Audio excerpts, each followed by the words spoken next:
जनता मुझसे पूछ रही है क्या बतलाऊं, जन कवि हूँ साफ कहूँगा, क्यों हकलाऊं। इस विचारधारा के थे हमारे महाकवि नागार्जुन।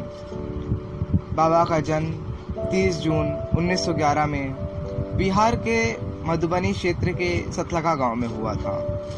बाबा का घर का नाम था ठक्कन, जिसका मतलब था कि एक दिन वो सबको ठोकर मार के चले जाएंगे।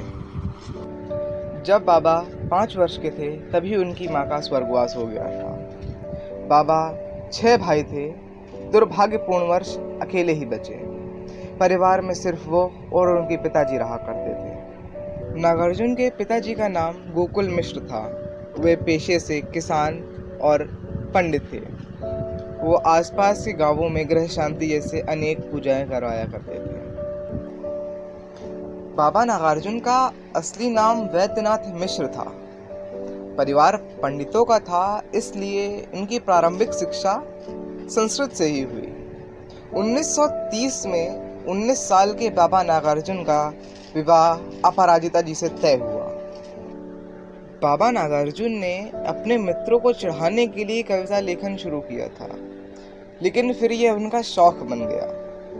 उन्होंने औपचारिक कविता लेखन करीब 1945 में शुरू की।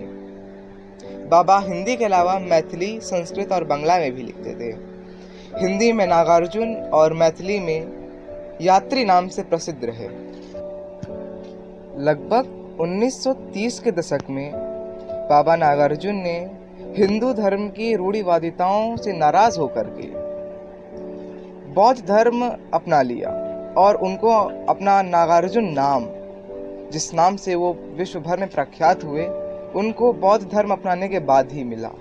बाबा नागार्जुन किसान आंदोलन के समय पे बहुत सक्रिय थे, जिसके कारण उनको जेल भी जाना पड़ा। बाबा नागार्जुन कविता लेखन के अलावा हाथ देखने का भी काम करते थे। बाबा नागार्जुन बहुत ही यायावर किस्म के इंसान थे। उन्हें घूमने की प्रेरणा राहुल संकृत्यान जी से ही मिली।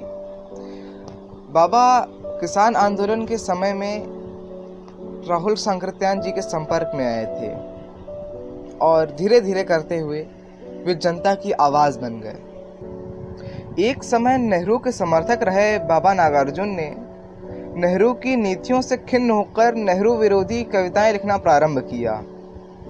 वतन बेचकर पंडित नेहरू फूले नहीं समाते हैं, बेशर्मी की हद है फिर भी बातें बड़ी बनाते हैं।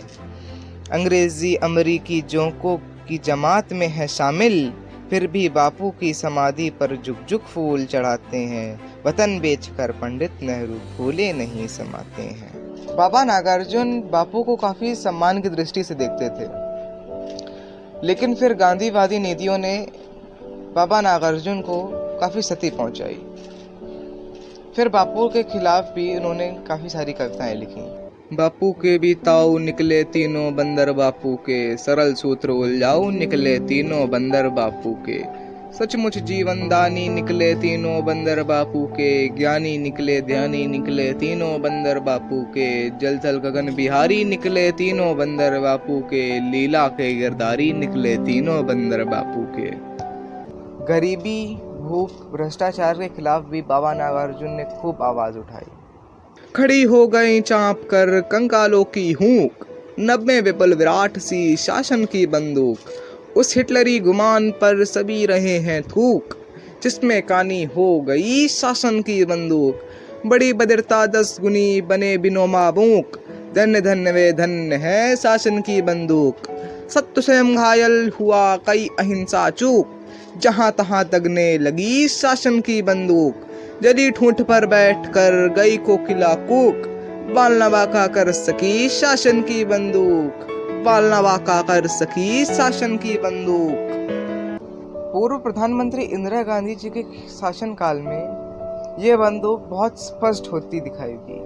उस समय जो सबसे ज़्यादा आवाज़ उठ रही थी इंदिरा गांधी जी के खिलाफ, वो थी जयप्रकाश नारायण जी की आवाज़। और बाबा नागार्जुन ने जयप्रकाश नारायण का खूब जमकर साथ दिया।